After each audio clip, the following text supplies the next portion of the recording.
coverage of the Jazz, Utes, and Cougars is right here on The Zone.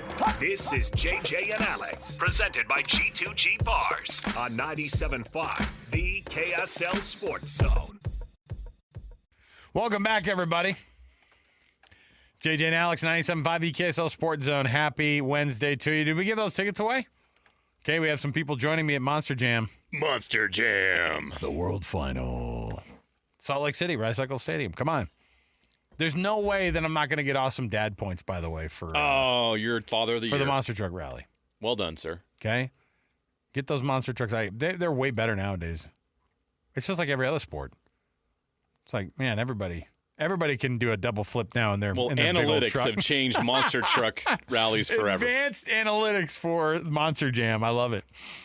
Oh, man. Okay. Our program is brought to you by G2G Bars. All natural ingredients and no preservatives make the G2G Bar the perfect protein bar. Give it a shot for yourself. We're going to jump in right here. We've got the cut, top of the hour. We're going to get to Krysten Peek, NBA draft analyst for Hoops HQ. She, of course, covers everything NBA-wise and will give us some vibes as to what's going on. The rumors of the Ace Bailey, you don't want that guy, right? Let's hit it with the cut here. Let's get right to it. It's time for the biggest story of the day. This is what made the cut with JJ and Alex on 97.5, the KSL Sports Zone.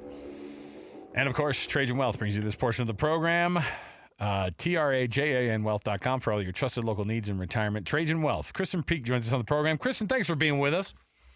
Hey, guys. How are you? We're doing well. We're just planted firmly in lying season. What are we supposed to believe about the Ace Bailey? Like, there's one thing to say, oh, I didn't like the workout that he had. He's not doing workouts, and so that's a problem, and he's fallen off of some teams' boards, or is this also part of the ruse? It's smoke season. We all have to take it for what it is. I heard about Ace about maybe a week or two ago, and I was wondering who in my little media circuit would be the one to break it. And I knew it would get out at some point, just because, it was just circulating so much. The fact that as of last week, he was refusing workouts. His people in his camp were refusing workouts in his draft range. And now I've been told, he's scheduled a workout with the 76ers. He's done a workout with the Washington Wizards, who of course are at 6. And also has scheduled a workout with the New Orleans Pelicans. So read between the lines in terms of like what you want from that. But yeah, Ace Bailey is just a player, tremendous upside. He didn't measure well at the combine. Mm-hmm. He only measured 6'7" without shoes when Rutgers didn't do him any favors and listed him at 6'10" the entire season. So he's about a 6'8" wing. And listen, I am still very high on Ace Bailey in terms of what his upside is. I saw what he did at the high school level. 2 games within his senior year, he put up 40 points and about 15 to 18 rebounds. So he is a bucket getter. I just don't know. He needs to be in the right situation. And so them being very strategic about what teams that he's working out for, or who he's meeting with or going in for, that might play into it a little bit. It's similar to what we saw Jaden Ivey saying, I don't want to be in Sacramento. Point blank, I'm not going to go to Sacramento, and refusing to work out for them. I think that is a little bit of what we're seeing for Ace Bailey. Interesting. So, yeah, I was going to ask, you've done this for quite a while, and you've talked to a lot of these players, and you know how draft stuff goes, and Skip not doing workouts, and specifically, some guys don't do workouts strategically because maybe there's a guy that plays the same position, but to do it this way, is how odd is that? Can you help give us some understanding of how odd this story is with Ace? Well, the fact that he has just been, for the entire season, number 3. It's always been Cooper, Dillon, Ace, the entire season. So now that teams are actually being able to meet with him, there were several teams that were able to interview him in Chicago, and the way he's moving in the pre-draft process, we see strategic moves like this, but for a player like Ace, where it's not a foregone conclusion that you are going to be the dude, a guy on a team, and I'm sorry, but they're pissing a lot of teams off in the way they're moving. And so I've seen it every year. And look, again, I don't know what is smoke. I don't know what the camp is putting out as opposed to like maybe Philly really likes him and they're just trying to like play the smoke. I don't know. But, we're only a week away, but he is definitely someone. He's the hottest name of the draft right now. The ups and downs. I think it's interesting because you've covered the NBA draft for so long that like even you at this point you're like I can't even. Who cares? Like what people tell me is one thing. All that matters is a week from tonight. We've right? all been burned. Yes. I can tell you who the first 2 picks are going to be in the draft. Is that good enough? Like it's hard because these teams don't want to give away what they want. They don't. These players they have ideas where they want to go too, and their camp have ideas where they want to go, and so. I'm assuming that's what you mean by some of the games that are being played by Ace Bailey. I don't know why these guys, when we start to go through all these things, there is so much money on the line. There's so much guaranteed money that's on the line for these guys. So 1 through, what's the first round? You have guaranteed contracts going to these guys. The second round is, a crazy place where you can pick up not just a role player. Maybe you have a franchise changing guy in there. Maybe that 3rd pick overall ends up being a flop. The Jazz have seen that before. So it's just hard. Has the grading of recruits and the grading of guys, and obviously the numbers shrunk since they've come out of college, has it gotten better, though? Have we been able to analyze guys a little bit better now to guess who's going to be doing well in the NBA in the future? Absolutely. The fact that the NBA is allowing NBA scouts and executives at more and more high school events. So, for instance, I can remember when Cooper Flagg was playing 15U. So he was 15 years old, and I was sitting with an executive. I was sitting with 2 executives, right? And they said, KP, this is the first time I have ever scouted a player with braces. Wow. And that was just a testament to the fact where, like, the NBA is allowing further and more time for evaluation. And I think that is only going to make the game better. So when we look at not only, expansion in a few years, hopefully, but also NIL has a lot to do with it. Remember, we've seen this is the fewest amount of players that are electing to stay in the draft this year because you can make more money going back to school than on a 2-way contract in the second round.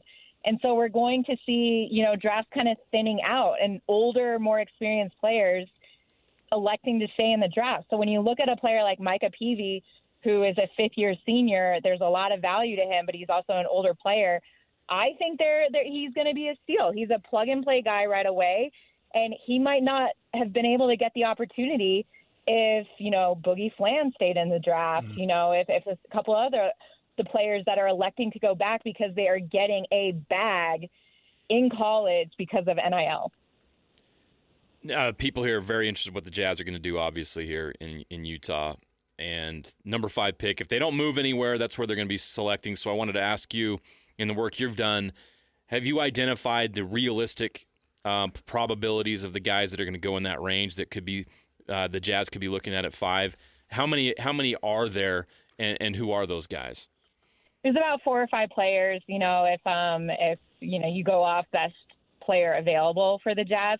And remember, there's a reason why there are so many teams that circled this draft and next year's draft. Next year's draft is ridiculous as well. So I want to continue to give Jazz fans hope. Yes, you guys have 5. Everybody needs it. Thank you, Krysten. But next year's draft, I'm currently in Colorado Springs for the U19 trials, and I'm watching some of the players that are going to be high on draft boards in next year's draft. We're talking about A.J. DiBonta, who you guys will see a lot of at BYU, Michael Brown Jr. at Louisville. Like, these are also players, but I'm getting ahead of myself. But at 5, yes, there is still some great value. I don't think VJ Edgecombe will be there. I think he'll go either 3 or 4. But, Ace Bailey will be there.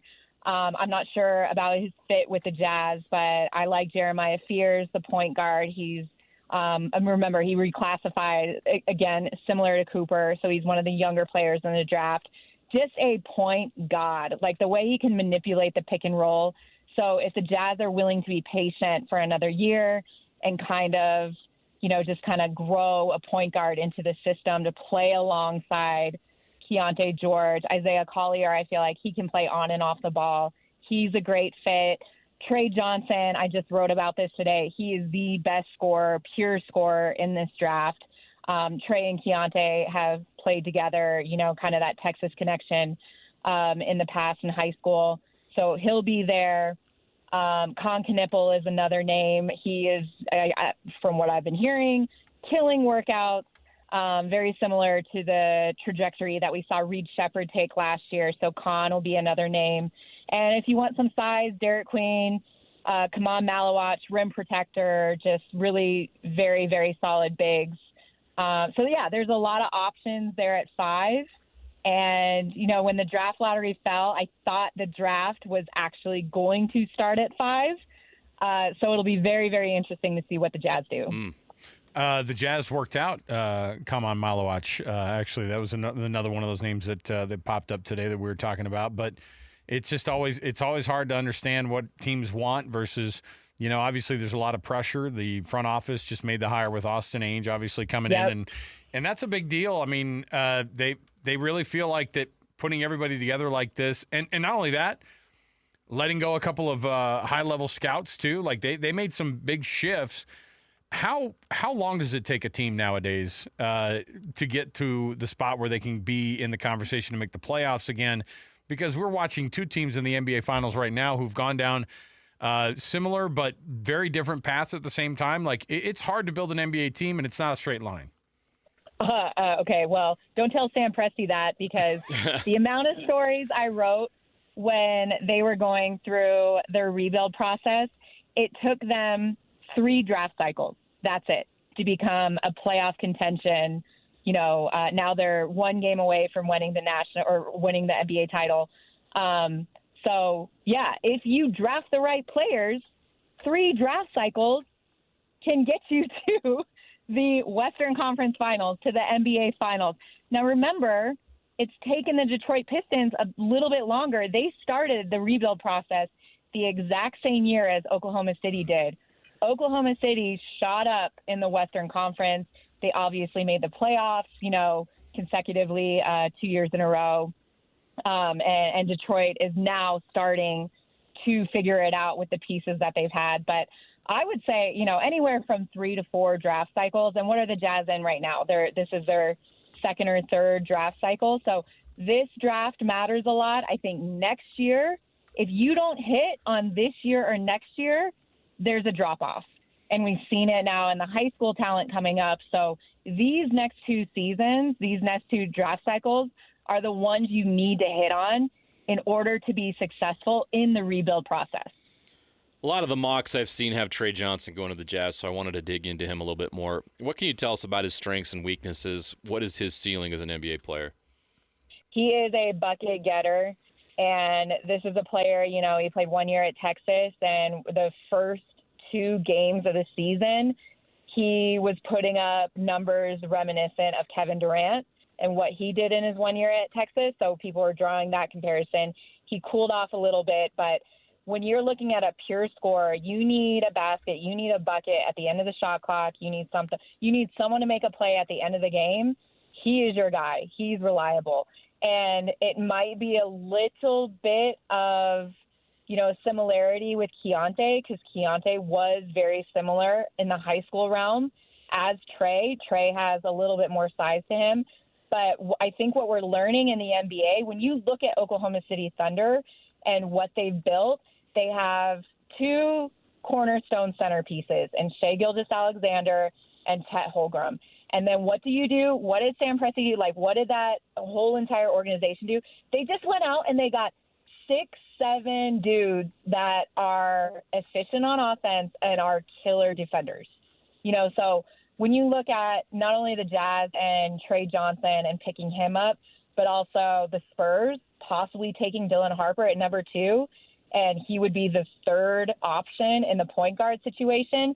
It's like now I feel like teams are realizing it doesn't matter. If you have players that can make plays, you find a way and you figure it out. So I like Trey.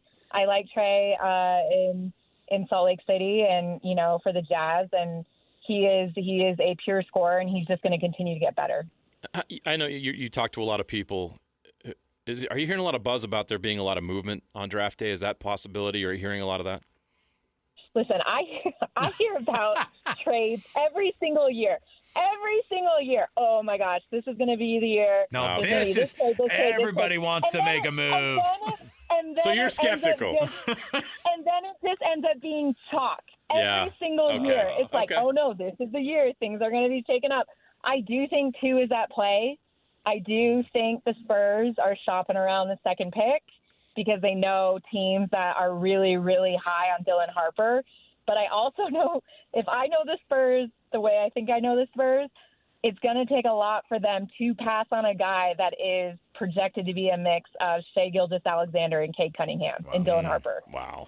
So, I think two's at play. I think there could be a swap between 5 and 7. I think, Brooklyn has 4 first-round picks. I think they could make a play. Yes, I would love that. I love the drama. But do I think it's going to happen? No. That's a firm no. I appreciate your honesty. I've seen too many of these. We'd be let down on draft day otherwise. Thanks for giving us some sense. You said you're in Colorado Springs. You're covering the under-19. Is that correct, the U19? Yes. So I've been here all week. You've had a nice front row seat watching AJ DeBonsa play there. What are you seeing from him at that camp? He is a year from now when we do this again and we're talking about the 2026 draft. He is numero uno. Oh, wow. Okay, no, and no people doubt. want to say Darren Peterson this, Nate Ament, Cameron Boozer this. What? No. AJ was standing right next to Mark Pope. Mark Pope is 6'10", and AJ was eye to eye with him. And I'm like, are you kidding me? Are we looking at a 6'10" shooting guard?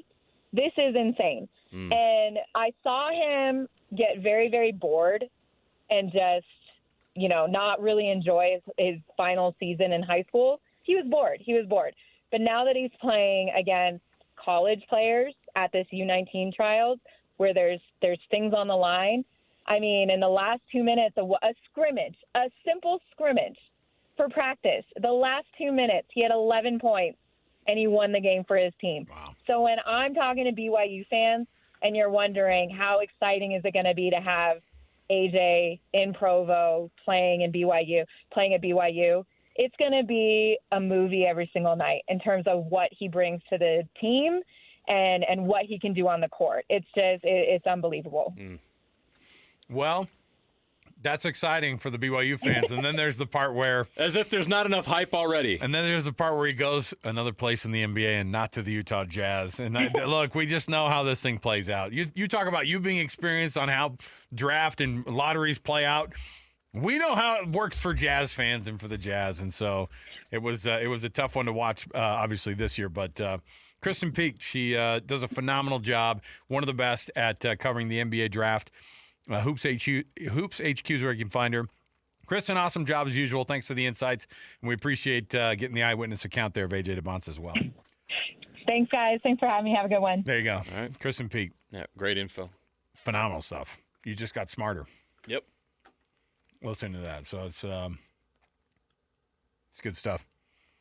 I can't wait.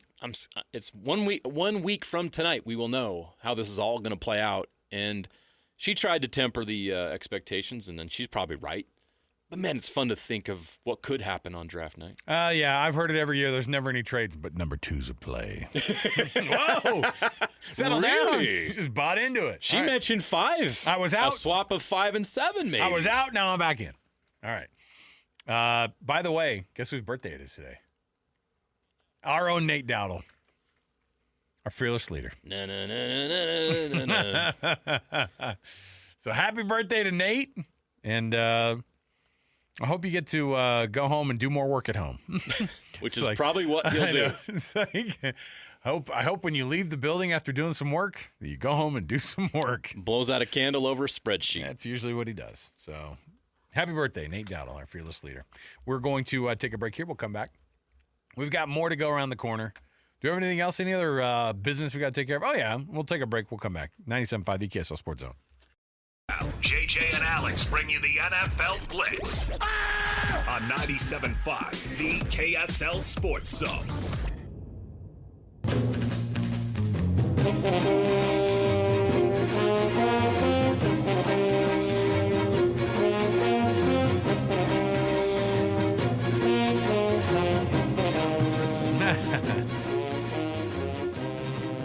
back.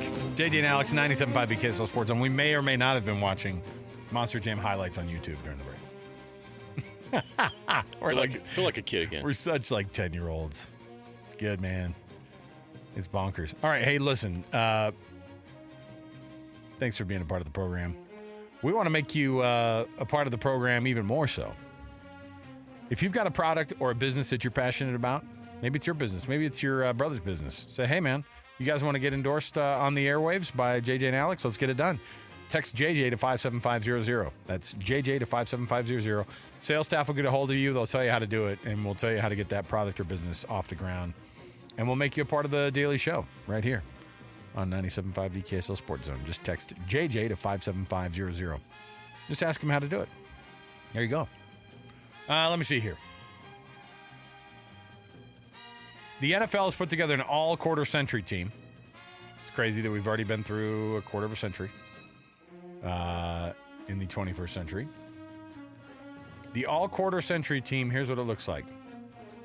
Let's go through some of these quarterbacks. You ready? Yep. Tom Brady, overrated. Peyton Manning, and Patrick Mahomes. Those are your three quarterbacks.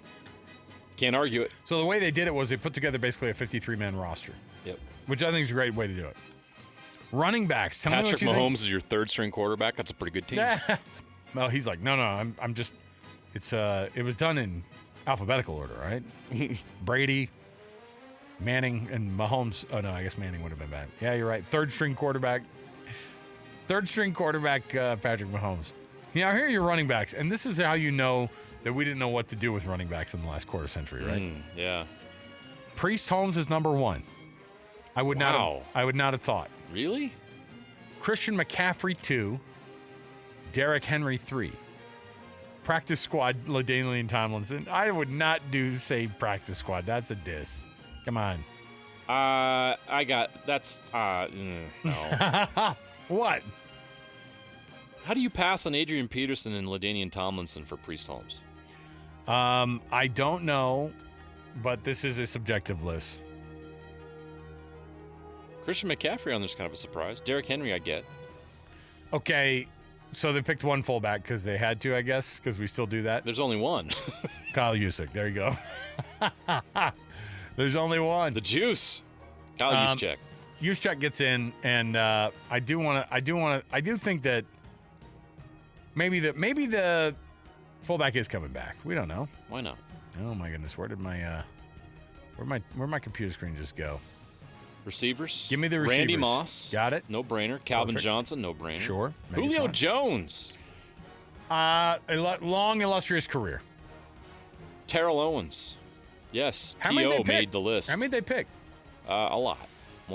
There's 6 receivers on here. T.O. Again, this is a 53-man roster. T.O. doing quite a depth chart. T.O. doing crunches in his front Yes. lawn, or Yes, one, that T.O.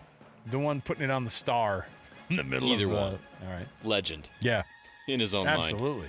Marvin Harrison. Makes sense. Don't hate it. 10,000 receiving yards, Yeah, 95 receiving touchdowns, Not Super bad. Bowl champ. Justin Jefferson, young Justin Jefferson, made Sneaks the in. list. Yeah, there's some over Antonio Brown. Yeah, there's some recency bias there. allegedly No. wanted for Murder.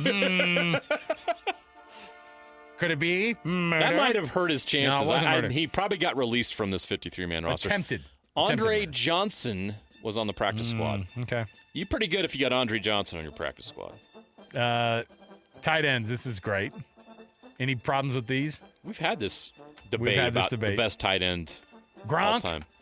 Gronk is on there. Travis Kelce, obviously, and Tony Gonzalez. Makes sense. Those three are no-brainers. Hall of Famer Antonio Gates is on your practice squad. Left tackles. We'll go through this quickly. Joe Thomas, Trent Williams, perfect, great. Alan Faneca, of course, you knew him playing the vast majority of his career on that Steelers team. Yeah. Played with the Jets for a second, and then the Cardinals at the very end of the career. Steve Hutchinson, easy one there too as well. Oh, yeah. Jason Kelce, your center. They only picked one center? One center. How dare they? Wow. Zach Martin. He's not no longer with us, but he's no longer in the league. He just announced his retirement, right? 9-time All-Pro, not bad. And Marshall Yanda for the Ravens. Long, illustrious career also, 7-time All-Pro. Lane Johnson at right tackle, Willie Anderson. I'm surprised that they didn't throw in already even a Penei Sewell. Like, we know what he is, right? He's getting there. Yeah. Just didn't have enough years under his belt, I guess. Just not enough yet. This is a good list, though. Yeah. I mean, because how many times has he been All-Pro already? 3? Yeah, he's only been in the league still 4 young. years. I think he's got 3 not even All-Pros. 25 yet. Yeah. All right, now this one's interesting. Your edge rushers: DeMarcus Ware, Jared Allen, Myles Garrett, Julius Peppers. Yeah, that's a good list. Oof. No, here's my TJ question. Watt and Michael No, Strahan on the by practice way, squad. But do you notice too? There's not even a JJ Watt mention anywhere on any of this. Could you put TJ ahead of JJ? JJ was a 3-time Player of the Defensive Player of the Year. That's why I'm like wondering why we didn't even get a mention. Disagree with that. I'd have JJ on that list. Speaking of guys who won multiple Defensive Player of the Year awards, 3 of them, in fact, he's at the top of the defensive tackles list. He's Aaron Donald. Might be the best defensive tackle all time. Oh, look at this. Oh, sorry. Chris Jones also included on that. Did you see Vince Wilfork had to throw in Big Vince Wilfork with the big giant presence in the middle there? You forget. Oh, no, they did. They gave JJ a nod. Do you see what they gave him? Versatile defensive What are we lineman? talking about here? What is that? Oh, They cheated. the VDE. The versatile defensive lineman. Okay, I got you. Nobody knows. Why did they do that? Just take one of the guys off the list. Yeah. They Linebackers: cheated. Ray Lewis, Bobby Wagner, Brian Urlacher, Levante David, Luke Kuechly. Bobby Wagner on there. Pretty cool. That's awesome. Well deserved. Give a few more years, and it would have also had Fred Warner on there. And if Derek Brooks is on your practice squad, you're a pretty good team. Darrelle Revis, these are your corners. Darrelle Revis, Champ Bailey, Rondé Barber, Richard Sherman, Patrick Peterson. That's a pretty darn good list. That is. Safeties, don't at me. Ed Reed, Troy Polamalu, Brian Dawkins, and Earl Thomas III. Thank you very much. Legion of Boom. Charles Woodson on the practice squad. Ooh. That's a tough one. Awkward. Kickers, Justin Tucker. Punters, Shane Leckler. And then I your could return. really use a massage. Get out of here. Return specialist, Devin Hester. And there you go. Long snappers, congrats, Morgan Cox. You made the list. We read your name on the radio. All right. We'll take the break here. We'll come back. More to go right around the corner. Stay with us. 97.5 EKSL Sports Zone. Wrapping up the hour with our picks for the best and worst moments on today's show. As JJ and Alex want to hear your best and worst of the day.